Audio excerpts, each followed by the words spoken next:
Catus Maximus here. I think this is the first for the channel. We have a Bonney USA 3/8" dry breaker bar. Bonney, real strange name. They were a budget brand of Bonney tools. That would be this Bonney. Another old-timey, came about in the 1920s.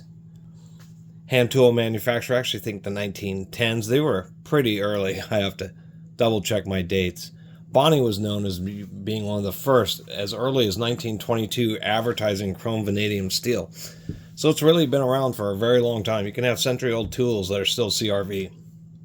And it has been proven for a century in hand tools. Chrome vanadium really is the tool steel. Anyway,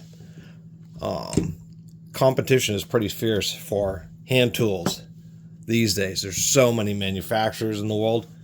And it's been like that for over a century. It has been hand tools are a tough and competitive market and have been for generations. So, with Bonney being the premium brand, so many of these manufacturers have come out with in-house budget brands. Snap-on has Williams, Proto had Fleet, and for a long time, Proto had Blackhawk, which was their budget brand, but they kind of have stepped away from that. I think they're pushing Stanley as their budget brands. Anyway, so this was Bonney's, and the Bonney, such a strange name, didn't really work out the best for them. I should say Snap-on actually had something that was more close to this. It was the Snap-on Par X. That's what they had before Williams. Anyway, so this stands for Bonney Economy Hand Tools. Still American made. Things like the knurling is just a little flat, just not quite as nicely defined as, say, it is on this ratchet here, or even on this old Proto, or not that old of a Proto. But one of the things I thought was curious is they made the head, the easiest way to put it, it's a thin head, but it's especially weak. The standard for any kind of breaker bar is to have some pretty wide forks, and then to have the head be bulb-shaped, so that there's extra material to compensate for the hole that the pin goes through. And so on this Bonney, what they've done is they just made the head 3/8 of an inch wide. They just have a straight up 3/8 square, which is cheesier. There are intermediate grades like Proto Challenger, which will use this size square but in a wider head. Here we go. Here's a Challenger by Proto, and so it uses like the wide forks, but still a narrow square, which will is what ultimately fails. On the heavier duty ones, they have a even stronger square along with the wide fork. But on this Bonney, of course, it's the thinnest. It is the thin square and a thin head. The forks are relatively thick, but they're not thicker than, any other manufacturers. Actually, it's significantly narrower than that Proto. Maybe if we compare it to the Challenger. Even the Challenger is a little bit wider. So it's especially weak. The reason that you want to have a bulbous head, once again, is because of the way the pin goes through. And so when these shear, they tend to shear right there at the pinhole.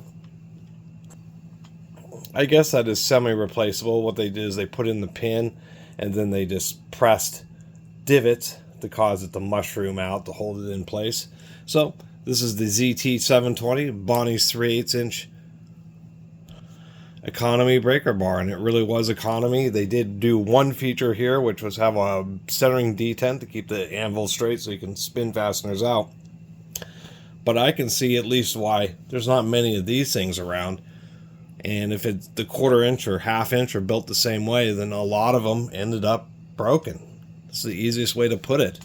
There just is not a lot of fork material there. Although I will say that it does have a pretty strong detent. I do like that. It will hold the sockets pretty good. And one way a lot of modern hand tools are stronger is just because they're throwing more steel at it. So here we have the Harbor Freight's Icon. And if we say compare the Proto to the Icon, we can see the Icon is just a much wider, much thicker.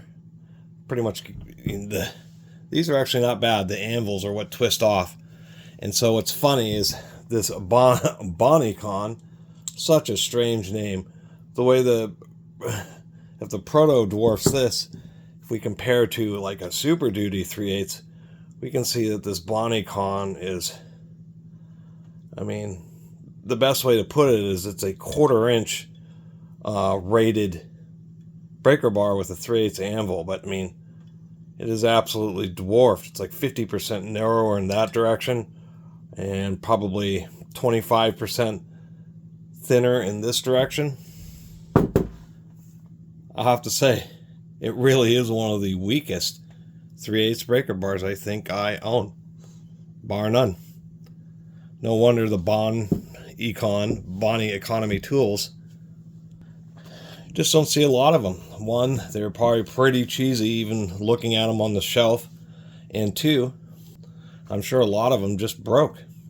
So it's actually, but it is neat to have a little piece of tool history here. Bonney's Economy brand. Anyway, thanks for watching.